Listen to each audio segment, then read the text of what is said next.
Kochi cultural curator സ്ഥാനത്ത് നിന്നും boss കൃഷ്ണമാചാരിയെ നീക്കില്ല. പീഡനാരോപണം വ്യാജമാണെന്നും നിയമപരമായി നീങ്ങുമെന്നും ബോസ് അറിയിച്ചതിനെ തുടർന്നാണ് കൊച്ചി കോർപ്പറേഷന്റെ തീരുമാനം. ഗോപിക അരവിന്ദന്റെ വിവരങ്ങൾ നൽകാൻ. ഗോപിക, ഇതൊരു ആരോപണമാണ്. ഇത് തെളിഞ്ഞെങ്കിൽ മാത്രം ഒരു നടപടി മതി എന്നാണ് ഇപ്പോൾ കോർപ്പറേഷന്റെ നിലപാട്. എന്താണ് ഇദ്ദേഹം പറയുന്നത്?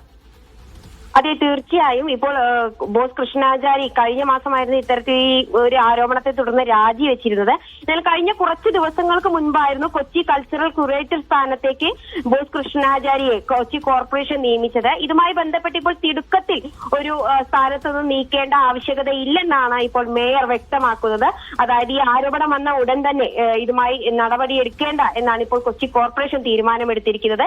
കാരണം ഇതുമായി വാർത്ത വന്ന ഉടൻ തന്നെ മേയർ ബോസുമായി ബന്ധപ്പെട്ടിരുന്നു. അപ്പോൾ പരാതി വ്യാജമാണെന്നും അതുപോലെ തന്നെ ഇതുമായി ബന്ധപ്പെട്ട് നിയമപരമായി നീങ്ങുമെന്നായിരുന്നു അറിയിച്ചിരുന്നത്. അതിനെ തുടർന്നാണ് ഇപ്പോൾ കൊച്ചി കോർപ്പറേഷൻ ഇതുമായി ബന്ധപ്പെട്ട് ഉടനടി ഒരു തീരുമാനം എടുക്കേണ്ടതില്ല എന്നൊരു ഘട്ടത്തിലേക്ക് എത്തിയിരിക്കുന്നത്. എന്തായാലും കഴിഞ്ഞ ഒരു മൂന്നര മാസം മുൻപാണ് ഇത്തരത്തിൽ ഈ ബിനാലെ ഫൗണ്ടേഷൻ ICCക്ക് മുന്നിൽ ഇത്തരത്തിലൊരു പരാതി ലഭിക്കുന്നത്.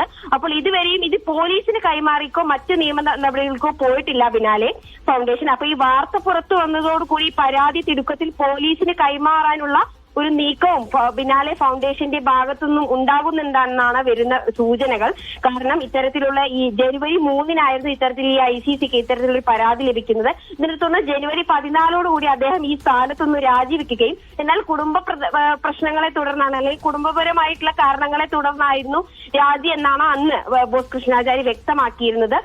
ഏകദേശം ഈ പരാതിക്ക് ആസ്പദമായ സംഭവം നടക്കുന്നത് ഡിസംബർ 28-നാണ്. അപ്പോൾ ഏകദേശം ഒരു വലിയൊരു കാലതാമസം ഈ പരാതി പോലീസിന് കൈമാറുന്നതിൽ ഉണ്ടായിട്ടുണ്ട്. അപ്പോൾ എന്തായാലും ഈ വാർത്ത പുറത്തു വന്നതോടുകൂടി ഇത് പോലീസിന് കൈമാറേണ്ടതായിട്ടുള്ള ഒരു നീക്കം ബിനാലെ ഫൗണ്ടേഷന്റെ ഭാഗത്തുനിന്നും ഉണ്ട് എന്നാണ് ഇപ്പോൾ ലഭിക്കുന്ന സൂചന. ഇപ്പോൾ ബോസിനെ നീക്കേണ്ട എന്നുള്ള തീരുമാനത്തിലാണ് കോർപ്പറേഷൻ ഉള്ളത്. ആരോപണമാണ്, അത് തെളിഞ്ഞെങ്കിൽ മാത്രം ഒരു നടപടി എടുത്താൽ മതി എന്നുള്ള നിലപാടിലാണ് കോർപ്പറേഷൻ. ഗോപിക അരവിന്ദാണ് വിശദാംശങ്ങൾ